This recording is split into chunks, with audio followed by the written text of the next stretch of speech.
皆様ご視聴ありがとうございます。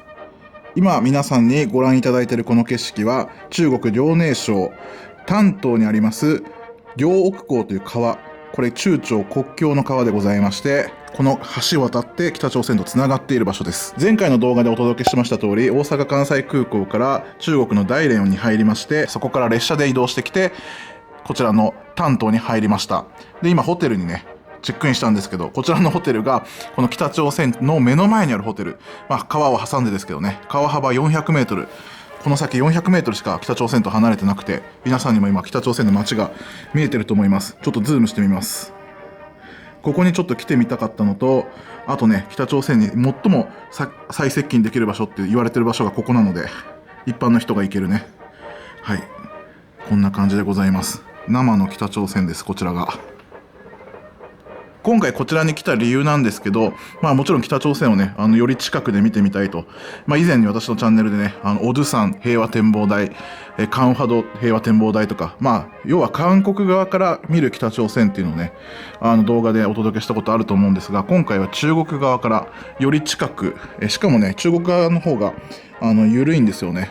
結構、遊覧船で近くまで行けたりとか、しますし、あと北朝鮮のお土産とかもいっぱい売ってて、この辺が朝鮮族の人たちのね、もともと住んでるエリアということで、中国なんですけど、ちょっと雰囲気が違う、街になります。ただね、この橋、ここのホテルまで、駅から歩いて10分ぐらいです。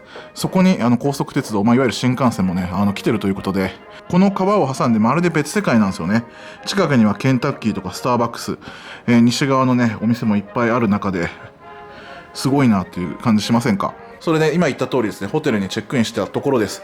で、部屋も指定して北朝鮮のね、景色が見える、いわゆる北朝鮮ビューの部屋に、予約しております。1泊しかしないんですけど。で、今回の動画は、こちらのね、丹東での滞在の様子、メインは、このね、川沿いの景色を見たりとか、北朝鮮のお店入ってみたり、あと北朝鮮国営レストランにも行ってみたいと思ってますし、適当に今からね、短い時間なんですけど、この橋を渡ったりとか、完全に向こう側まで渡ることはできないんですけど、ギリギリまで行くことができるので、その様子をちょっとまとめてお届けしたいと思います。それでは早速出かけていきましょう。といってももうあんま時間がないんで、今午後3時なんですけどね、パパッと行けるとこどんどん行こうと思います。今ホテルを出まして、ホテルの目の前にある橋ですね、国境の橋、そこをまずちょっと歩きに行きましょう。思ったよりもね、観光客が多くて、多分普通に中国人の観光客だと思うんですけど、出かけてますよね、普通にこの橋を見に。これもあれですね、北朝鮮の関係のものが売ってるような商店ですね。これ後行きましょう。奥の橋は鉄道がね通ってて、貨物列車メインらしいんですけどね、あと今北朝鮮に行く国際列車っていうのはないので、ほぼ電車は通らないと思うんですが、手前の橋はね途中で繋がってなくて爆破されてね、途中になってるんですよ。そこまでだったら歩けるらしいので、最接近できる場所を歩いてそこまで行きましょうか。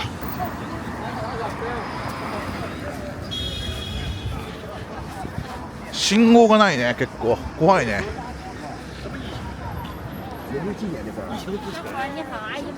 今おばちゃんたちにあれだ、ボートの勧誘を受けてますけど。いや、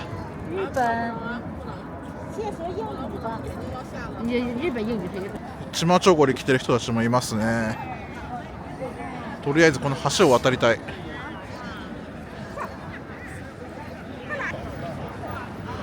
こちらの橋を渡るのに30元必要です。もちろん払っていきますよ。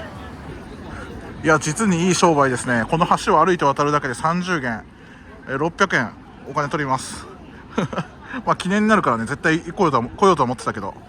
じゃあ入りましょうか。特に確認とかはなかったです。ここであるんだ。部屋に入ります。保安検査は何にもなかったわ。スルーだった。機能してない。チケット今破られましたけど、こっから上がってくんかな。トイレもありますね。書いてある。ここに来るのがね、もう目標だったんですよ。一回行きたいなと思ってて。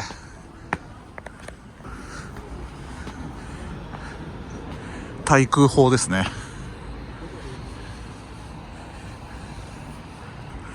後ろに見えてるのが私が宿泊してるホテルですけど、こんな感じでいいね。社会主義をひしひしと感じます。お、トラックが渡ってる。北朝鮮から来たトラックだ。ということで、この先がね北朝鮮なわけですよ。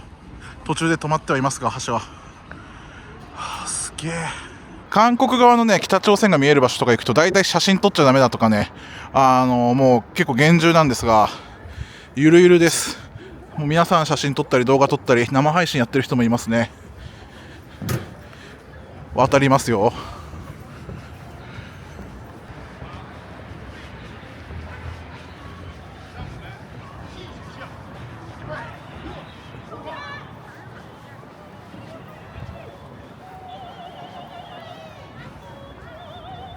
これはすごいな。ちょっと緊張するもん。なんかあった時もうやばいなって思うね。大丈夫だと思うけど。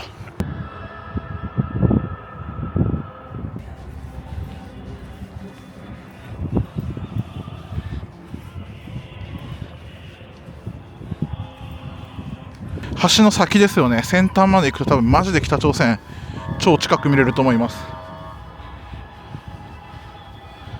すげえなこれ。いよいよ橋の先端ですよこれ。すごい、なんかでっかいモニターがある。こっから先は入れないんだ。もうちょい先まで一応行けることにはなってるけど、もう柵がして入れないようになってるな。ここが限界ですね。歩いていける。まあ、でもこんだけ近いですよ北朝鮮。はっきり肉眼で見えるもんね。あれ何なんだろう、ホテルなのかな。すごいわ。ちょっと詳しくは分かんないんですけど、この橋確か稼働するんですよね、もともと大きい船が通るときに。だからなんか機械的なね、なんか仕組みが見えますけど、ちょっとすいません、勉強不足です。とりあえずここまで来てこれで終わりなわけだ、この橋は。一旦じゃあちょっと戻りますか。結構頻繁にねトラックが北朝鮮側から中国側に出てるのを見るので、いろいろねもう始まってるんですよね、経済活動が。いやー、これはすごいね。感慨深いものがありますね。遼寧省ってすごいね。見どころ多すぎじゃない、中国の中でも。全然上海とか北京行くよりすごい充実してるんですけど、見どころ多くて。真裏北朝鮮ですからね。中国に来るとね、大体富国強制と、あと愛国で、あと自由平等っていうのね、いろんなところでスローガン掲げてるんですけど、自由平等はないですよね。愛国と富国強兵はあるかもしれないけど毎回思うけど。それでこちらが出口なんですが、出口入ってすぐお土産屋ですね、買わせる魂胆です。ちょっと北朝鮮のものだったらちょっと見たいんでいいですけど、中国のお土産はそんないらないですね。中国のお酒ですね、大体お菓子とかお土産品です。北朝鮮とは関係なさそう。あ、でも北朝鮮のやつあるな。すごいな。ちょっとこの船乗りたいんですよね。買えるかな。ということで遊覧船のチケットあっさり買えました。60元、30分の遊覧らしいですね。まあまあね、安くはないです。はい、強気ですね。それじゃあ入りましょう。 Thank you。 もう多分このまま乗るだけだ。いいね、順調だね。もうホテルの周りで全て行きたいことが完結する。この船に乗って北朝鮮のギリギリまで幅寄せするんですよ。それをちょっと見たくてね。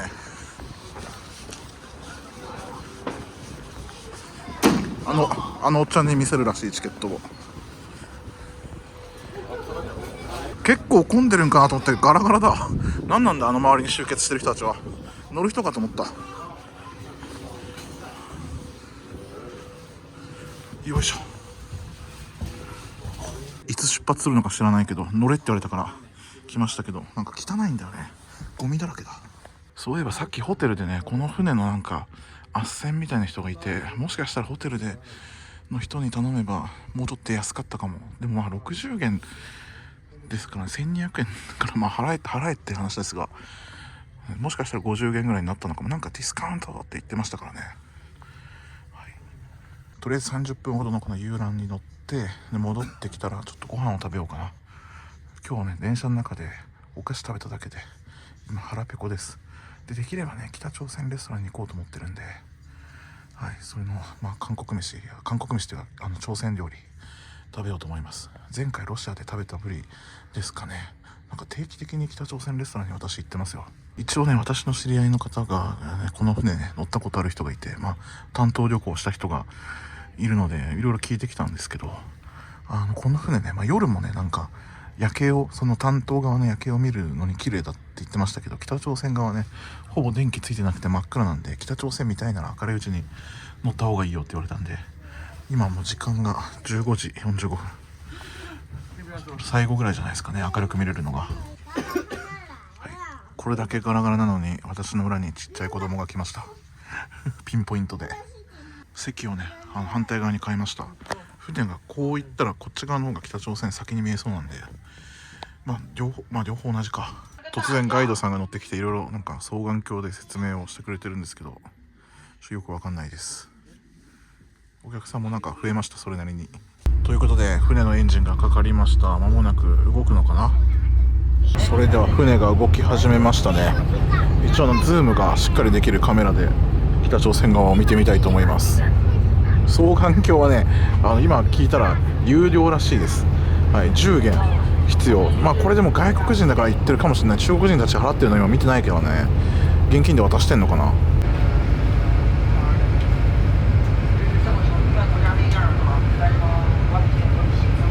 自分はあんまり船得意じゃないんですけど、これ川だからねそんなに揺れないでしょう。先ほど私がね歩いた橋ですね。これがねどれぐらいまで近づくんだろうか。今ガイドさんがお客さんに言ってるのは北朝鮮の紙幣ですね。お土産で買わないかということで、レプリカなのか本物なのかちょっと、遠目で見てるだけなんで分かんないですけど、ウォンですね。同じ北朝鮮を、それをねお土産でどうですかという斡旋ですね。今ちょうど川の真ん中ぐらいじゃないかな、ポジション的には。結構奥まで行くんですかね。あと川のね真ん中にちっちゃいボートが常にいるんですけど、あれは国境でこれ以上映るかな、入っちゃいけないよっていう目印の人なのかなってちょっと思ったりしたんですよね。漁師さんとかではなさそうなんですよ。この船がねずーっといるんですよ、真ん中に。で越えそうになると多分言ってくるんじゃないですかね。それか脱北者の人たちを入れないようにしてるのか。こうやって見るとねパッと見マジで都会に見えるんですよ、北朝鮮側。どれだけね人がいるか生活してるかはちょっとわからないですが、建物だけという説もあるので、一応貿易の拠点だからねそれなりに人はいるとは思うんですけども、すごいよねこれ。近いです。でこの船ですね、やはり監視してるんだと思います。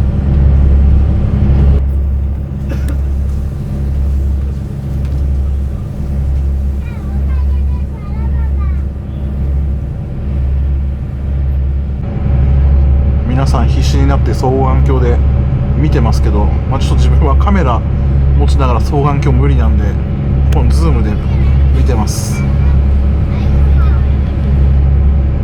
韓国からね撮影すると結構怒られるんですけど、刺激するなみたいな感じで、こちらはねガイドさんが写真をしっかり撮るように双眼鏡も配ったりしておりますので、全然違いますね対応が。これはやっぱりさっき言った話は俺の勘違いかな。これ漁師さんかな。やっぱりなんか撮ってますね。漁師さんかもしれないですね。監視の人じゃなさそうだ。中国語全然わかんないんでガイドの、ね、役割を果たしてないんですけども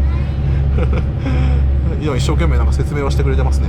こちらの川の名前が鴨緑江っていうね川なんですけど、非常に汚いです。ただこの川はね北朝鮮にとって聖なる川なんですよ。ペクトゥ山の、そのキム・イルソンが生まれた聖なる山が源流となってる川とされておりまして、中国はそんな風に思ってないみたいなんですが、北朝鮮はもうこれ聖なる川なんですね。そうだから、すごく意味が重いんですよね、彼らにとっては。北朝鮮の船がねすごいボロボロなんですよね。こんなんよく概要に入れて大丈夫なのかっていうぐらいのボロボロですね。錆びついてて、今私がいる遼寧省丹東のこの中朝国境エリアっていうのはたびたび日本でもねニュースで、特に橋ですよね、映ると思うんですよ。ミサイルが上がった時とかなんか問題を起こした時に、あとコロナの時もよくね、もう完全に世界から閉ざされてたじゃないですか、北朝鮮ってもともと閉ざされてるのに。だからああいうシーンがよく橋でね、今トラックが通りましたとか電車が通りましたっていうシーンで見た人もいるんじゃないかなと思います。あと北朝鮮マニアの人はもうたまらないでしょうね。はい、結構長いこと進みますね。こちらの丹東市内中心部からおよそ20キロぐらい離れた場所に万里の、ね、頂上の一番東の、東端っていうんですかね、東の端があって、そこも行きたいなと思ったんですけど、ちょっと時間なくて無理ですね。明日もう、ね、また来た時に乗ってきた列車に乗って大連に帰らないといけないので、ちょっと残念だなと思いました。あと川幅がね、もう一歩ジャンプしただけで行けるぐらい狭まる場所もあるんですよ、北朝鮮と中国の国境。それなんていう名前だったか忘れちゃったな。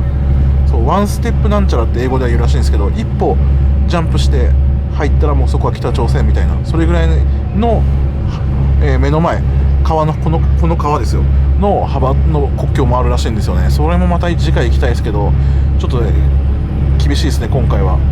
私の肉眼ではしっかり見れるんですが、ちょっと皆さんのためにズームで見せてますが、壁がすごいんですよね。おそらく奥工場かなんかだと思うんですけど、塀ですね、壁というか高さが尋常じゃないで、白い小屋みたいなのも多分北朝鮮兵士のね監視する場所だと思うんですけど、本当にガチガチなんだなっていうのが分かりますね。だって川の反対側スタバとかケンタッキーありますからね。彼らはもうそれすらねもちろん見ないまま人生を終わる人多いと思いますが、北朝鮮の方々はまるで別世界ですよね。よく日本人の俺一人生きてんなって自分でも今思ってますけど見えましたね。映ってるかな、北朝鮮の兵士が歩いてるの見えましたね。普通に見えましたわ、初めて見た。映ってなさそう。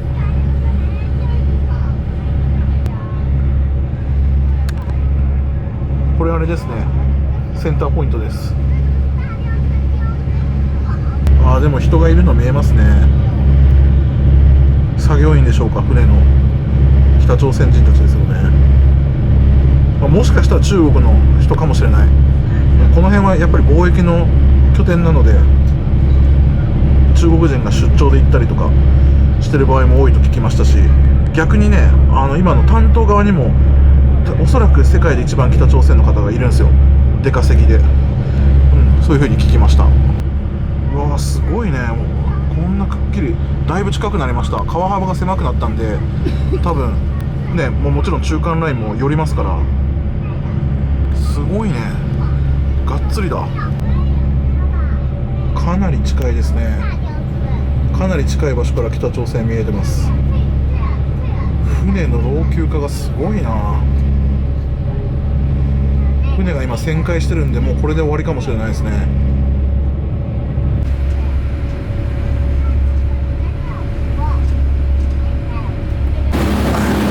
はい、今外に出てみました。すごい、今来たルートとね遡っていくだけですけど、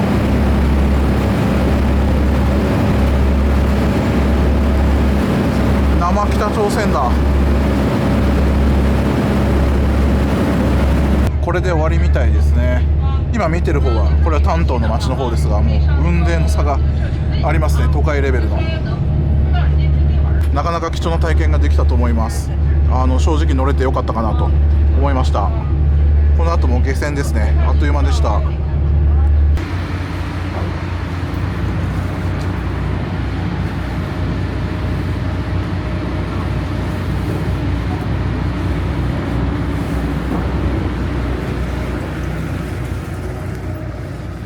思った以上になかなか良かったですよ。いい経験ができたわ。おそらくこのローソンが北朝鮮に最も近いローソンでしょうね。対岸が北朝鮮なんで、これすごいな。北朝鮮に最も近いローソンでウーロン茶を買います。日本語もしっかり書いてあるわ。北朝鮮の目の前で日本にもありふれたコンビニで普通に買い物できるってすごいよね。ヤクルトとかも売ってるしさ、すごいな。この辺も全部北朝鮮製の商品ですよね。タバコとか、これ特産市、安いんかな。気になるんで入ってみましょう。やっぱりマトリョーシカ売ってますね。まああとお酒とかばっかかな。朝鮮高麗人参とか石鹸ですかね。ちょっと今お土産屋に入ってますけど、北朝鮮の紙幣が売ってるんで、さっき船と同じやつですね。船で買うより安いわ。30でした。船40だったんで。今北朝鮮のタバコをすごい勧められて、今1本もらいました。すごいね、初めて吸うわ。ちょっと物は試しで北朝鮮のタバコを買ってみます。あとお酒ですね。とりあえず北朝鮮産の商品いくつか見たんですけど、北朝鮮製のタバコとビール買いましたんで、ホテルでちょっと後でね試してみようと思います。それじゃあホテルに戻る前に晩ご飯をね食べに行きます。それで先ほど言った北朝鮮国営レストラン行こうと思ってるんですけど、どうやらねなんか潰れたみたいな感じらしいんですよ、ネットで見る限り。ただその前のそのお店の目の前にまた違う店があって、そこはやってるみたいな回だったんで、最悪本家の北朝鮮レストランじゃなくても、北朝鮮系の飯を食おうと思います。至る所に平壌冷麺あるんですよ。あとビビンバとか。こだわらなければ別に他のレストランでもいくらでも食べれるんで、一応ネタ的に本家に行きたいっていうだけです。意外と自分が宿泊してるホテルから近かったです。お店がわずか120メーター、やってない可能性あるけどね。これですね。やってんかな。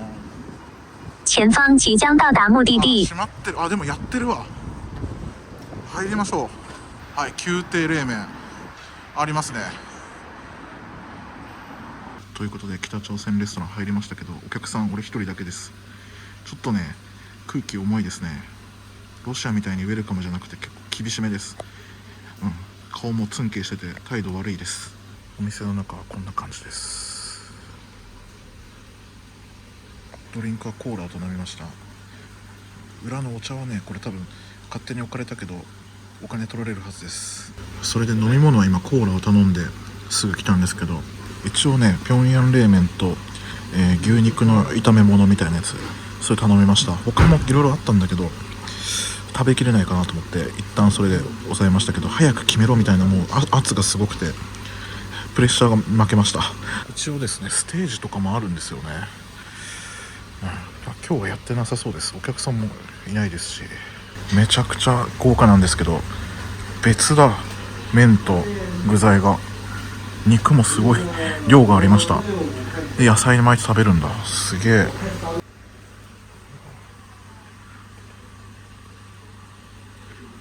からしだけ添えてくれました。あとは自分でやるスタイルかな。かけてくれるんだ。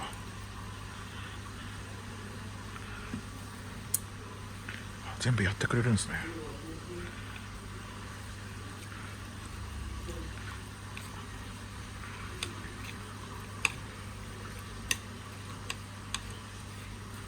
すごい入念に混ぜてますね。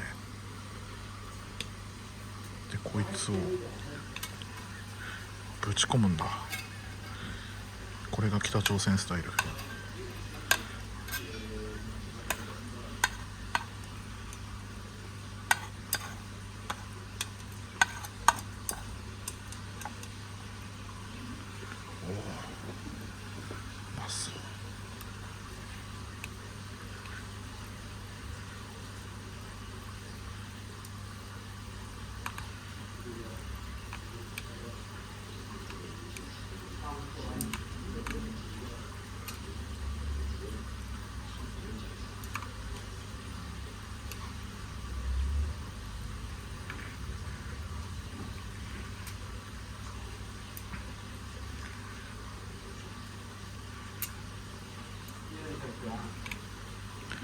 カムサハムニダ美味しそう。すごいですね。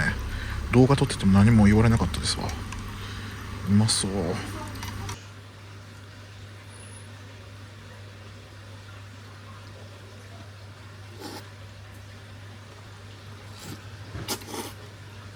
すごい具材がいっぱい入っててうまい。ちょっと生の野菜が心配だけどしょうがない、食べよう。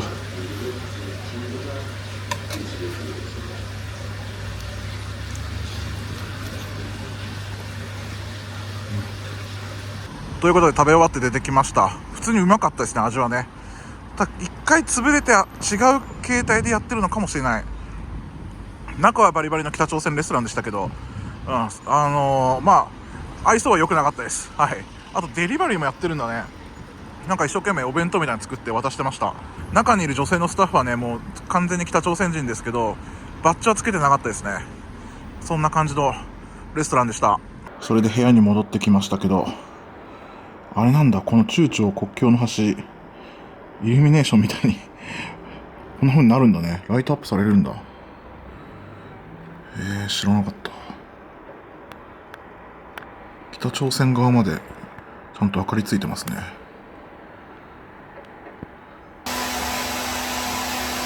それであれから部屋に戻ってきて、シャワーも浴びてボケっとね、北朝鮮のこの景色を、部屋から見てるわけですけど、先ほどですね、お店で買った、商品、北朝鮮の商品というのを、ね、ちょっとだけね、紹介しようかなと、思います。まずね、お店のおっちゃんがおすすめしてたタバコこれ北朝鮮のタバコね、1本だけお試しで吸わせてもらったんですけど、これを買いまして、あとはですね、先ほど船の中でもガイドの人が販売してましたけど、北朝鮮のウォンですね、北朝鮮ウォンの、レプリカになります。あと切手かな、記念の切手がここに将軍様のね、歴代将軍様、一番新しいジョンウンさん入ってませんけど、切手と完全レプリカのお札風のやつ、もう完全にこれレプリカですっていう風に書いてあるんですけど、はい、なので偽札とかそういうもうレベルじゃなく、ほぼおもちゃですね。はい、その、はい、一式揃ってるやつ。うん。本物はね、こんな金額じゃ多分買えないと思うので、てかお金ですからね、一応ね。これが、船の中だと40元。で、さっきのお土産店で買ったら30元でした。もっと安いかもしれないね、その辺でもし探そうと思えば。30元だと600円ぐらいかな、これで。うん。これが結構売れてると言ってたんで、本当かなと思ったんだけど、はい、これも買いました。で、あとは、皆さんが一般的にすごくね、これは飲みたいって人多いと思うんだけど、平壌ビール。さすがにこれも持って帰ることはできないんで、今から開けてね、ちょっと飲んでみようかなと思いますが、あとはこちらですね、北朝鮮製のビール。平壌ビールではなかったですね。勘違いしてました。平壌ビールかなと思ったんですけど、ちょっと別の名前の、北朝鮮ビールということになっております。製造も北朝鮮ですね。はい。で、ちょうど今、グラスもあったんで、ちょっと部屋で飲んでみましょう。ぬるいのがね、ちょっと嫌なんですけどね、もうしょうがない。はい。すいません。泡だらけになっちゃいましたけど、色はこんな感じですね。はい。ビール全然私好きじゃないですけど、せっかくなんで、はい、人生の経験として、北朝鮮ビール飲んどきます。北朝鮮見ながら、いただきます。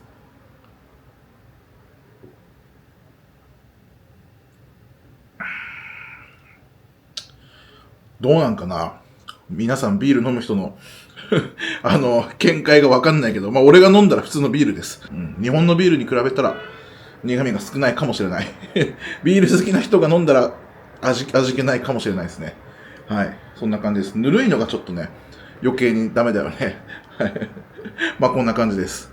あとはちょっと試しに買ってみた北朝鮮のタバコ。お試しでね、先ほども言いましたけど、1本吸ったんですけど、よくわかんなかったんだよね。おじちゃんたちがさ、お土産買えってて結構うるさいから、なんかすごい強い感じのタバコらしいですね。確かになんか強いなと思いました。パッケージはね、すごい綺麗なんですよね。光ってる七色に。すごい細いタバコですね、これね。うわ、いかん、もう箱が弱いから、ちょっと触っただけでボロボロになってく。じゃあ。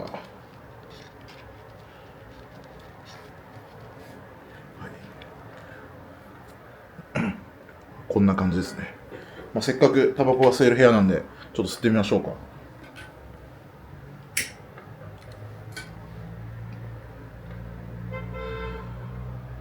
うん。すごい強いですね。タバコの味はするんですけど、煙が強い感じかな。うん。これが北朝鮮のタバコですね。一般国民なんか北朝鮮でこのタバコ買えないらしいですからね。ほぼ上級国民の人、平壌に住んでる限られたお金持ち、もしくは観光客の人がお土産で買う程度と聞きましたけど、今回私はね、買えたんで体験できてますけど、こういうのもね、なかなか日本だとできないので、経済制裁してるのでね、これを、たくさん買ってね、持ち込むのもどうかと思うので、私はこのお試し用で、買っただけですけど、そんな感じですね。はい。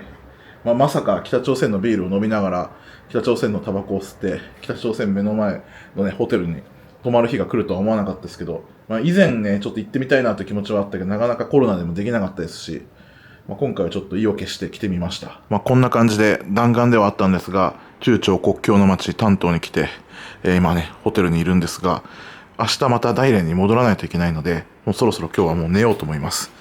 で、ご覧の通りですね、今窓全開、カーテン開けてですね、見てるんですけど、今日はここで、このように、ベッドのね、横を振り向けば、こんな感じで北朝鮮のね、見ることができる、景色を眺めながら、ちょっと橋がね、明るすぎるね、イルミネーションが眩しいんですけど、こんな体験、そうそうできるもんじゃありませんし、ね、日本人が普通に北朝鮮に、行くことができる時代はね、まだ来ないと思いますので、こんな感じで眺めて、中国側から、今日は眠りたいと思います。さっき日が落ちる前にね、北朝鮮側見たんですけど、あんまり明かりついてないなとか言いましたけど、よくよく見るとね、ちょっとついてるね。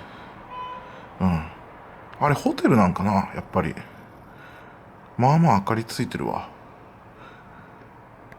北朝鮮の電力事情も非常に悪いと思いますんで、こちら中国はね、もうバンバン原子力使って発電しておりますので、電気は豊富にあると思うんですが、北朝鮮はどうなんでしょうね。一応まばらではありますが、こっちに比べれば暗いけど、明かりは灯ってます。人がね、生活してるんですよ。それではこんな感じで今日は終わりです。おやすみなさい。おはようございます。翌朝になりました。今朝の朝一発目の北朝鮮ビューはこんな感じです。霧がかかってますね。奥が若干霞んでます。何度も言ってますが、今日はもう大連に戻らないといけないので、この後朝ごはん食べてチェックアウトして再び丹東の駅に戻りたいと思います。決定的な瞬間を今捉えることができました。今列車がね、北朝鮮に向けて通ってますね。今ちょうど朝ごはん食べに行こうかなと思って部屋出ようとしたら音がしたんで、よかった、初めて電車が通ってるの見れましたわ。ちゃんと映ってるかな、ちょっと霧であれなんですが、貨物列車ですね。ということで朝食会場入りました。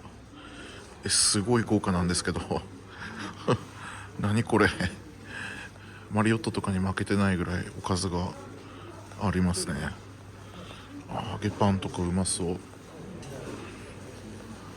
天津もある。すごいな。あとはおかゆかなとか、さすがですね、キムチスープもある。これはうまそうだ。朝ごはんこんな感じで持ってきました。結構うまそうですね。種類が豊富で大したことないかなと思ったんですが、結構充実してましたね。川沿いの景色、北朝鮮の方を見ながら食べれるかなと思ったんですが、ちょっとそれはできなかったですね。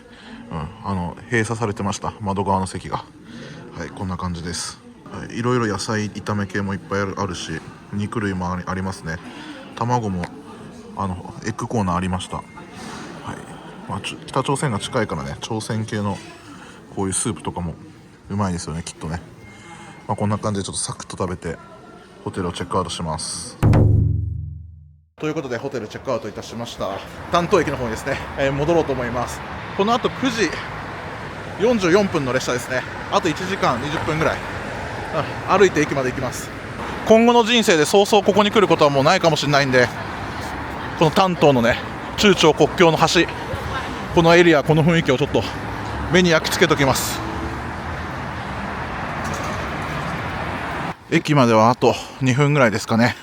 立地が素晴らしかったですね。全部コンパクトに狭いエリアで堪能することができました。